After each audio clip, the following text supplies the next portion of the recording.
Bonjour, c'est Anne. Alors, je suis de retour avec une évaluation rapide de 5 minutes d'une nouvelle fiche produit. Donc, c'est 5 minutes, pas plus. Pardon, donc c'est vraiment pour les choses les plus importantes. Et puis, ce sont donc les articles qui ont été proposés par des membres de mon groupe Facebook Vendre du fait main. Et puis, donc si jamais vous pouvez rejoindre le groupe, le lien est dans la description de cette vidéo si ça vous intéresse. Pour le moment, j'ai pas tellement le temps d'en faire plus, mais enfin, ça pourrait revenir. Et puis voilà. Donc, on va commencer. Alors, je vais lancer le chronomètre. Aujourd'hui, on est avec la boutique Zerabi for Handmade Rugs, qui est donc au Maroc. Alors, je lance le chronomètre pour le début des 5 minutes. C'est parti. Voilà, donc la première chose que je vois, alors là je vais faire l'évaluation sur la fiche en anglais parce que c'est ce qu'on m'a envoyé en fait, et puis il ou elle m'a envoyé également les, les mots-clés en anglais, donc pour l'évaluation. Donc la première chose que je vois ici, d'abord la photo. Je trouve ça un petit peu dommage d'avoir tout ça autour sur la première photo parce que ça fait pas très très propre en fait. Les choses sont trop loin du tapis pour que ça donne vraiment une impression de style ou de quoi que ce soit. Et puis du coup, ça donne un peu l'impression qu'on est dans un terrain vague et ça met pas en valeur le tapis en fait. Probablement le fait de le mettre à l'extérieur, ça ne le met pas non plus tellement en valeur. C'est bien pour les couleurs de la photo. Maintenant, voilà, je sais que c'est pas toujours facile d'avoir assez de lumière à l'intérieur, mais voilà. Alors, je vais regarder les autres photos. Ça serait par exemple probablement mieux comme première photo. Ça, c'est sympa comme photo parce que là, on voit un petit peu le reste en fait, hein. Moi, je sais qu'on utilise beaucoup les tapis à l'extérieur au Maroc, mais c'est pas forcément le cas des gens qui vont l'acheter. Ouais, voilà. Ça peut être un petit peu dommage d'avoir que des photos d'extérieur, d'accord? Je pense aussi, je vais revenir sur cette photo-là, qu'avoir une photo parce que, où le tapis est suspendu, ça peut être aussi une bonne chose pour bien montrer le dessin, en fait, le motif. Ça peut être une bonne idée. J'en ai pas vu là, j'ai regardé un peu vite, mais j'en ai pas vu. Non, il n'y en a pas. D'accord? Là, on voit le dos du tapis, c'est bien. Voilà, donc je vais passer au titre en fait. Alors dans ce titre, la première chose qui me choque, c'est ça, Offer ends soon. Alors je vois bien que là maintenant, il est en promotion, mais le titre, il sert en fait au référencement. Et donc, si vous mettez des choses comme ça dans le titre, vous perdez une grosse partie de l'espace qui est utilisé pour le référencement et c'est vraiment crucial d'utiliser le plus possible des caractères qui vont sont offerts pour ça. En plus, ça, c'est quelque chose que Etsy va dire, d'accord? Si vous avez effectivement une offre, une promotion qui se termine bientôt, ça va apparaître ici. Ok, donc là, clairement, ça apparaît pas, donc c'est que c'est pas le cas. Et mettre des choses comme ça qui sont pas, si elles sont pas vraies, ça va vous desservir petit à petit, parce que les gens qui vont acheter en se disant oui, ah, mais il y avait une offre et puis c'était marqué qu'elle finissait rapidement, puis ils se rendent compte que c'est pas le cas et que c'est un peu toujours comme ça, ils risquent d'être extrêmement déçus et d'avoir une mauvaise image de la boutique. Mais vraiment, ce qui est important, c'est que le titre, il sert au référencement et ça vous apporte absolument rien, en fait, dans le référencement.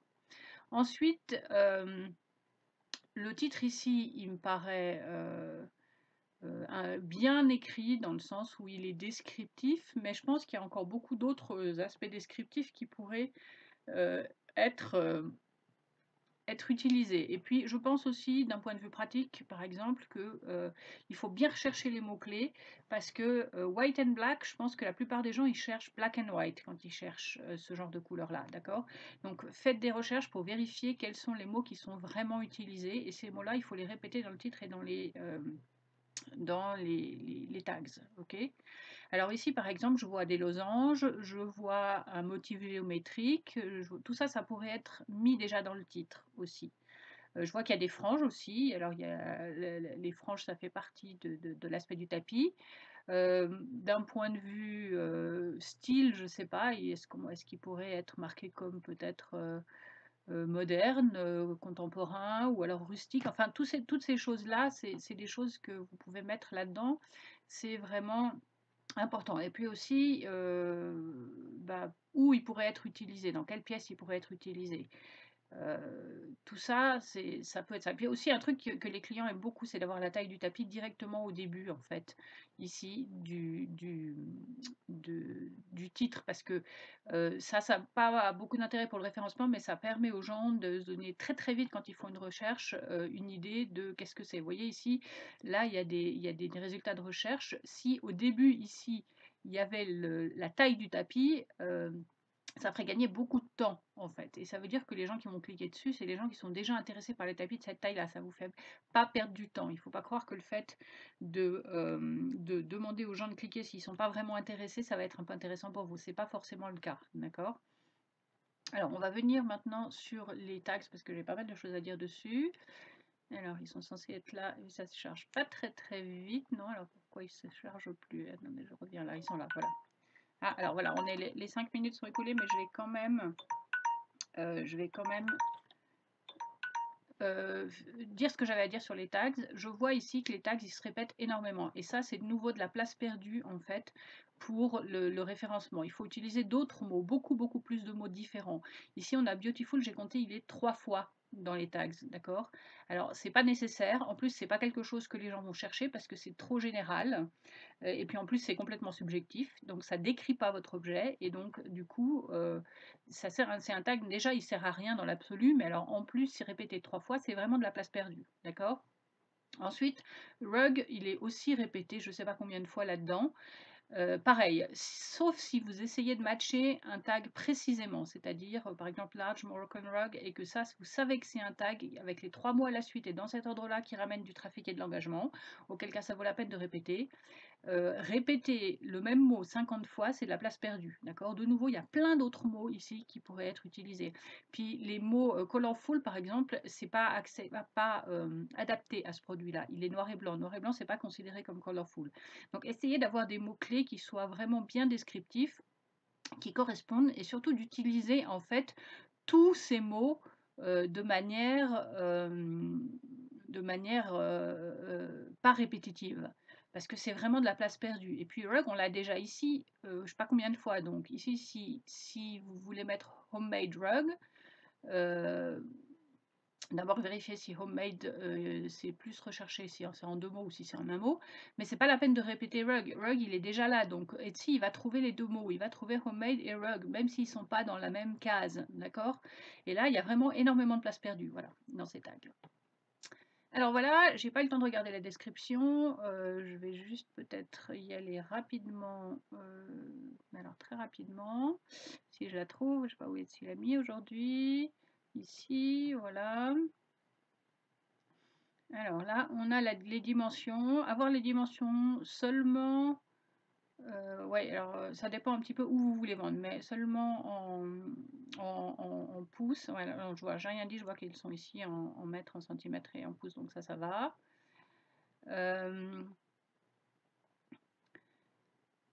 Il y a un truc, par exemple, plutôt que mettre wool of sheep que personne va comprendre, on pourrait mettre natural wool, ok? Ou des choses comme ça. Ok, la description me paraît globalement correcte. Il pourrait y avoir un peu plus d'informations, mais voilà. Ouais,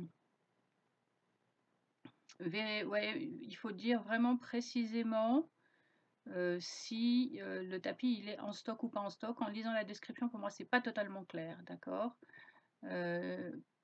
Parce qu'il y a ici une mention du temps que ça prend pour le faire. Donc là, il y a un truc qui n'est pas tout à fait clair, mais voilà. À part ça, il est très beau ce tapis, donc bravo. Voilà, donc je vais juste aller voir la boutique 2 secondes en entier. Ouais, j'aime beaucoup ces photos-là, ça donne vraiment une belle image, ok. Et puis, alors voilà, le fait qu'il y ait plusieurs tapis identiques ici, ça laisse aussi penser que est-ce qu'ils sont de taille différente? On ne sait pas. C'est pas marqué directement. En fait, là, il y a la taille, mais là, elle apparaît pas, par exemple. Là non plus. Est-ce qu'il y a des tapis qui sont... est-ce que c'est le même tapis qui est disponible plusieurs fois? Est-ce que c'est tous des tapis différents? c'est pas très clair. Puis bon, il n'y a pas beaucoup de produits dans la boutique pour le moment, donc de toute façon, il faut vraiment en rajouter, hein, parce que plus il y aura de tapis, enfin je veux dire tapis, mais de produits d'une manière générale, et plus il y aura de trafic. Voilà, j'espère que ça vous a aidé. Donc, vous pouvez liker la vidéo si vous l'avez aimée, vous abonner à ma chaîne, et puis je vous retrouve bientôt pour d'autres évaluations rapides, et puis pour d'autres conseils. Et puis oui, si jamais vous avez besoin d'une évaluation un peu plus détaillée, je les propose sur mon site internet. Il y a aussi, je pense, le lien sous la vidéo ici. Donc n'hésitez pas. Voilà, à bientôt, au revoir.